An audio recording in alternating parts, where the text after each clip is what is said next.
I was in middle school and it was a snow day, and I was in my bedroom with the David Cassidy and Donny Osmond posters on the wall. And I was fiddling with my radio, and for the first time, I was able to tune in the college radio station for Georgetown University, about 70 miles up the road. And I'll never forget this. They were playing a song by the Velvet Underground, and I'd never heard anything like that. That was the day I became a diehard rock and roll fan.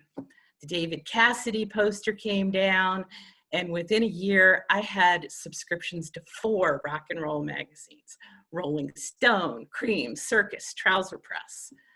And it wasn't just the music I loved reading about rock and roll. I devoured these magazines, learning everything I could.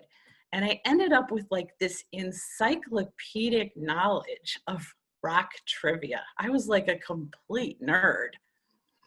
But as I got older, I realized, having this level of knowledge up here, it's really not going to be that useful.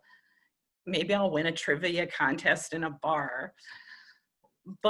And nowhere was the uselessness of this level of knowledge more apparent than when I went to work for an organization that represents university professors.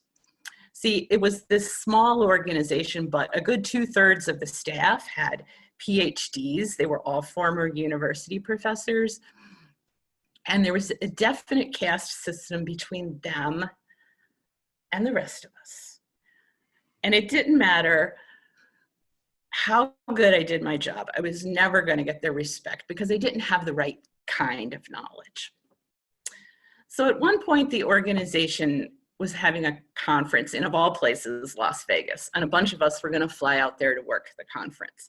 I was so excited because, I was thinking, okay, I'll work the conference till 5 or 6 every day, and then I'm going to go out and do the strip. I'm not a gambler, but, I'll go see a show. This is going to be so much fun.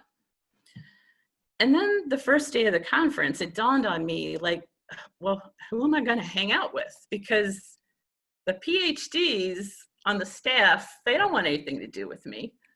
The conference attendees, they're all just like them, the graybeards, the elbow patches, the tweed jackets. I pretty much resigned that I was just going to have to go back to my hotel that night and watch cable when I finally spotted the only person in the conference under 40. She was really glamorous. She looked like she walked off of the pages of a fashion magazine, not a faculty lounge. Long, dark hair, this crisp white linen pantsuit. And I decided that at the lunch break, I was going to go chat her up. And if she wasn't a complete psycho, then maybe I'd see if she wanted to buddy up and go do the strip with me. And she wasn't a psycho. She was totally lovely. Her name was Carrie. She was an instructor at a community college in California. So she totally got my jokes about the graybeards. And we arranged to go meet that night in front of the MGM Grand. So I'm standing in front of the MGM Grand, and it's Vegas. There's like throngs of people coming, and I'm thinking, how am I going to spot her? This was before cell phones. I couldn't just say, hey, Carrie, I see you. I'm right under the lion. But I did see her. She was walking towards me deep in conversation with this kind of cool looking guy. Leather jacket, long hair, boots. And when they get up to me, she says, Bonnie, this is Randy. I met him on the tram.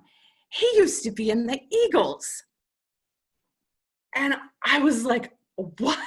Oh my God, Randy Meisner from the Eagles, the bass player from the Hotel California Eagles.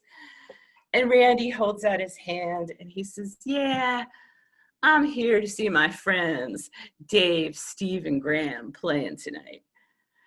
And I was like, oh my God, because in the taxi on the way in, the day before, I had seen the big billboard for Caesar's Palace. Crosby, Stills, and Nash were playing.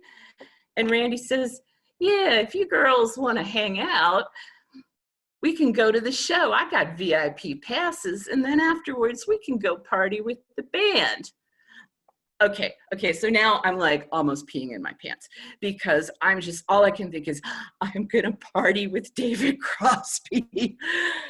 But, you know, I try to play it cool, like this is something I do every day, and I say, yeah, sure, let's do it. So Randy steers us into this bar and this kind of like gritty casino, and Carrie buys a round of drinks. And then Randy starts regaling us with tales about life in the Eagles. Like what a nutcase Joe Walsh is, the times they toured Europe, all the hijinks they got into. And when I say regaling us, I mean he's regaling Carrie, because it was pretty clear he had eyes for her. And, you know, I didn't care. I'm lapping this up. This is like the best night of my life.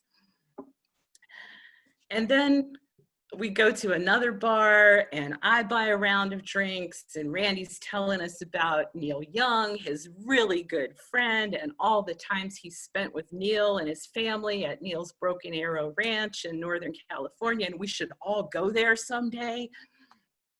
And how he and Neil are, you know, best buds. And then he overreaches. He's talking about how Neil and his wife are such wonderful people, and they have that son that has special needs, and that's why they started that school.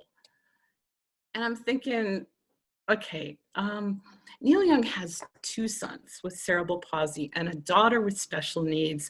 And he and his wife, Peggy, that's Peggy with an I, she was the one that was the waitress. They started the Bridge School in 1986. And if this guy is such good friends with Neil Young, why doesn't he know that? And then all the pieces start clicking. I mean, okay, Carrie is gorgeous enough to be, you know, on the arm of a rock star, but she met him on public transportation. And why are we in these shitty casino bars and not like at the VIP room at the Bellagio? And why are we the ones buying the drinks? So Randy gets up to go make a bet at the sports bet, and I turn to Carrie and I say, you know, this guy's full of shit, right? And she's like, what are you talking about? It's Randy Meisner of the Eagles. And I lay out my case. But, you know, she wants to party with David Crosby too, and she doesn't want to believe me. And again, this is before cell phones. We couldn't just Google him and look for a recent picture and hold it up. But we see him walking back to our table, and she says, well, what are we going to do? And I said, watch this. So I start peppering Randy with every bit of Eagles trivia I have stored up here.